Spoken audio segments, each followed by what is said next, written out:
اللہ اکبر اللہ اکبر۔ الحمدللہ رب العالمین والصلاة والسلام علی رسولہ الکریم، اما بعد فاعوذ باللہ من الشیطان الرجیم، بسم اللہ الرحمن الرحیم۔ انا اعطیناک الکوثر فصل لربک وانحر ان شانئک ھو الابتر، صدق اللہ العظیم۔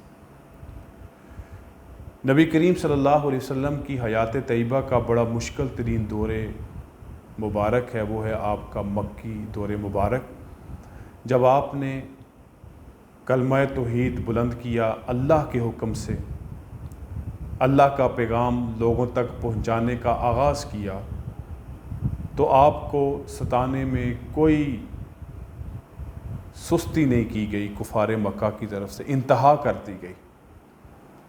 یہاں تک بات پہنچی کہ جب آپ دین اسلام کی تبلیغ میں مصروف ہوئے، لوگوں نے آپ کی طرف توجہ کی اور اسلام قبول کیا، تو قریش مکہ کو یہ خدشہ ہوا کہیں ہمارے آباء و اجداد کا جو مذہب ہے اور ساتھ ساتھ جو ہماری چودراہٹ ہے وہ ختم نہ ہو جائے۔ تو ایک طعنہ زبان زد عام ہوا کہ نبی کریم صلی اللہ علیہ وسلم کی کوئی مذکر اولاد نہیں ہے جو آپ کے اس نعرہ توحید کو اور آپ کی اس تبلیغ دین کو آگے لے کے چلے گی، تو آپ کا نام و نشان ہی ختم ہو جائے گا، کیونکہ آپ صلی اللہ علیہ وسلم کی 4 بیٹیاں تھیں۔ کوئی بیٹا جو پیدا بھی ہوا وہ اس دنیا سے اس کا وصال ہو گیا، تو انہوں نے کہنا شروع کر دیا کہ آپ کا تو کوئی نام و نشان ہی نہیں ہوگا، آپ کا کوئی بعد میں نام لیوا نہیں ہوگا۔ اللہ تعالیٰ کو یہ بات پسند نہیں آئی، تو آپ نے اللہ رب العزت نے سورہ کوثر کا نزول فرمایا، بڑی مختصر صورت، انا اعطیناک الکوثر، بے شک ہم نے آپ کو خیر کثیر عطا کی ہے۔ اس کی بہت سی تفصیلات ہیں کہ کیا مراد ہے، ان میں جائے بغیر اگلی آیت کی طرف اللہ رب العزت ارشاد فرماتے ہیں، فصل لربک وانحر، آپ اپنے رب کے لیے نماز پڑھیں اور قربانی دیں، ان شانئک ھو الابتر، بے شک آپ کا دشمن بے نام و نشان ہے۔ تو نبی علیہ الصلوۃ والسلام کو جو وظیفہ بتلایا گیا وہ ہے ایک نماز کی ادائیگی اور دوسرا ہے قربانی کا اہتمام۔ تو اس آیت سے مفسرین یہ بات بیان کرتے ہیں کہ اس آیت مبارکہ میں قربانی کا حکم دیا گیا ہے۔ ایسے ہی ایک دوسری آیت مبارکہ ہے، وَلِكُلِّ أُمَّةٍ جَعَلْنَا مَنْسَكًا، کہ ہم نے ہر امت کے لیے ایک قربانی کا دن مقرر کیا، قربانی کا طریقہ مقرر کیا ہے۔ تو ایسے ہی امت محمدیہ کے لیے بھی ہے قربانی کا طریقہ۔ انسانیت میں پہلی قربانی ہے حضرت آدم علیہ السلام کے بیٹے حابیل نے دی تھی۔ جب حابیل اور قابیل کا آپس میں اس معاملے میں اختلاف ہوا کہ کون کس کے ساتھ نکاح کرے گا، مفسرین نے اس کو تفصیل کے ساتھ بیان کیا ہے اپنی تفاسیر میں۔ اس وقت کیونکہ آدم علیہ السلام اور حضرت حوا ایک ہی جوڑا تھا، تو ان کی جو اولاد تھی وہ آپس میں بہن بھائی تھی، نسل انسانی کو بھی آگے بڑھانا تھا، تو قاعدہ یہ طے ہوا کہ ایک ہی بطن سے مذکر و مؤنث پیدا ہوں گے، ایک ہی وقت میں مذکر و مؤنث پیدا ہوں گے، یہ سگے بھائی ہوں گے، بہن بھائی ہوں گے۔ اگلی دفعہ جو پیدا ہوں گے وہ سگے بہن بھائی ہوں گے، جی جوڑا جوڑا پیدا ہوں گے۔ اب شادی کا طریقہ کیا ہوگا کہ پہلے دفعہ پیدا ہونے والا لڑکا وہ دوسری مرتبہ پیدا ہونے والی لڑکی کے ساتھ نکاح کرے گا، اور پہلی دفعہ پیدا ہونے والی لڑکی دوسری دفعہ پیدا ہونے والے لڑکے سے جو ہے نکاح کیا جائے گا۔ اب قابیل اس بات پہ اڑ گیا، میں تو اسی کے ساتھ شادی کروں گا جو میرے ساتھ پیدا ہوئی ہے، جبکہ ضابطہ اس طرح نہیں تھا جو اللہ نے بیان کیا تھا آدم علیہ السلام کے لیے۔ بلا آخر یہ طے ہوا کہ جھگڑے کا خاتمہ اس طرح سے ہو سکتا ہے کہ دونوں لوگ اللہ کی راہ میں کوئی چیز قربان کریں، کوئی چیز اللہ کی راہ میں خرچ کریں، اور جس کی چیز قبول ہو جائے گی اس کی بات کو مانا جائے گا، اس کی بات ٹھیک سمجھی جائے گی۔ قابیل نے جو شیطان کے پہلے ہی دھوکے میں آیا ہوا تھا، اس کے ورغلانے میں آیا ہوا تھا، جس نے پہلا قتل بھی کر ڈالا اپنے بھائی کا، اس نے شیطان نے ورغلایا اللہ کو کیا ضرورت ہے اچھی چیز کی، اس نے کوئی بوسا وغیرہ ردی سی کوئی چیز لی اور اس کو اللہ کے راستے میں صدقہ کے لیے مقرر کر دیا۔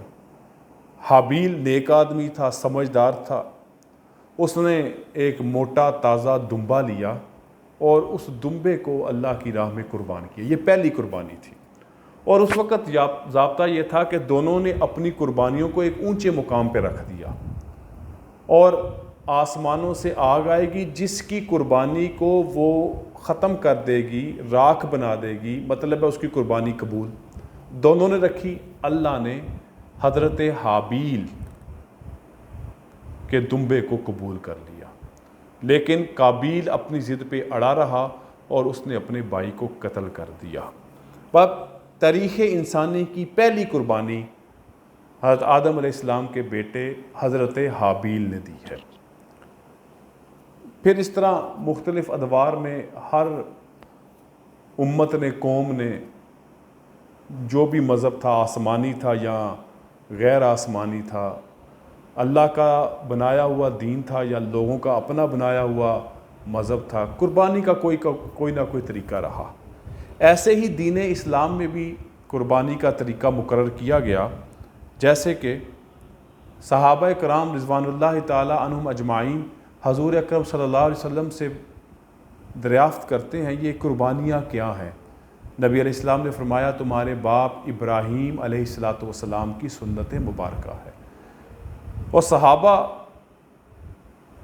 نیکی میں، بلائی میں، خیر میں آپس میں ایک طمع رکھتے تھے، خواہش رکھتے تھے، مقابلہ کرتے تھے۔ عرض کیا اللہ کے رسول ہمارے لیے اس میں کیا ہے؟ نبی کریم صلی اللہ علیہ وسلم نے ارشاد فرمایا ہر بال کے بدلے نیکی ہے۔ پھر صحابہ نے عرض کیا اگر ہم دمبا قربان کریں جو اون والا ہوتا ہے تو وہ کیا ہے؟ تو آپ نے فرمایا کہ اس کے بھی حساب بالوں کے مطابق کیا جائے گا، اس کے بھی ہر بال پہ نیکی دی جائے گی۔ تو قربانی کا عمل نبی کریم صلی اللہ علیہ وسلم کے زمانے میں ہجرت مدینہ کے بعد شروع ہوا، اور ایک حدیث مبارکہ ہے کہ نبی کریم صلی اللہ علیہ وسلم مدینہ میں 10 سال تک قیام پذیر رہے اور آپ نے ہر سال قربانی فرمائی۔ اور ایک حدیث مبارکہ میں ہے کہ آپ 2 مینڈے ذبح کیا کرتے تھے، ایک اپنی طرف سے اور ایک اپنی امت کی طرف سے۔ تو نبی علیہ السلام کا 10 سال مسلسل قربانی کا عمل کرنا یہ مسلمانوں کے لیے قربانی کے وجوب کو ثابت کرتا ہے، ان کے لیے جو صاحب حیثیت ہیں۔ نبی علیہ السلام کی پوری حیات طیبہ میں کم ہی کوئی دن ایسا ہوا ہوگا کہ جس میں آپ صلی اللہ علیہ وسلم صاحب نصاب ہوئے ہوں گے، لیکن باوجود اس کے کہ آپ صلی اللہ علیہ وسلم اپنی طرف سے، اپنی امت کی طرف سے، حتیٰ کہ حدیث مبارکہ میں اس طرح کا بھی بیان ہے کہ آپ صلی اللہ علیہ وسلم اپنی ازواج کی طرف سے بھی گائیں ذبح کیا کرتے تھے۔ تو لہٰذا یہ قربانی کوئی معمولی عمل نہیں ہے۔ حضرت ابراہیم علیہ السلام نے سنت ابیکم ابراہیم، تمہارے باپ ابراہیم علیہ السلام کی سنت ہے، جس طرح کہ حضرت ابراہیم علیہ السلام کو خواب میں یہ بتلایا گیا کہ اپنے بیٹے اسماعیل کی قربانی کریں، انہوں نے اللہ کے حکم کے سامنے اپنا سر جھکا دیا۔ بیٹے نے بھی کہا، خوب اطاعت کا، خوب وفاداری کا مظاہرہ کرتے ہوئے، ابا جی آپ کر گزریے جو آپ کو آپ کے رب نے حکم دیا ہے۔ بیٹا چل پڑا، باپ چھری ہاتھ میں پکڑی ہوئی ہے، ذبح کیا۔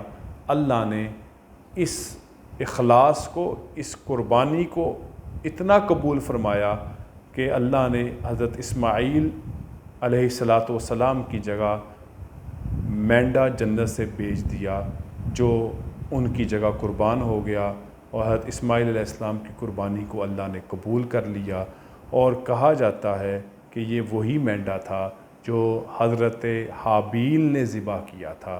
اللہ نے اس مینڈے کو حضرت اسماعیل کی جگہ بیچ دیا۔ تو یہ قربانی کا عمل سنت ابراہیمی ہے، اور صاحب حیثیت مسلمانوں پر اس کا کرنا واجب ہے۔ ہر سال، اگر وہ ہر سال صاحب حیثیت ہیں تو ہر سال اس قربانی کے عمل کو دہراتے رہیں گے۔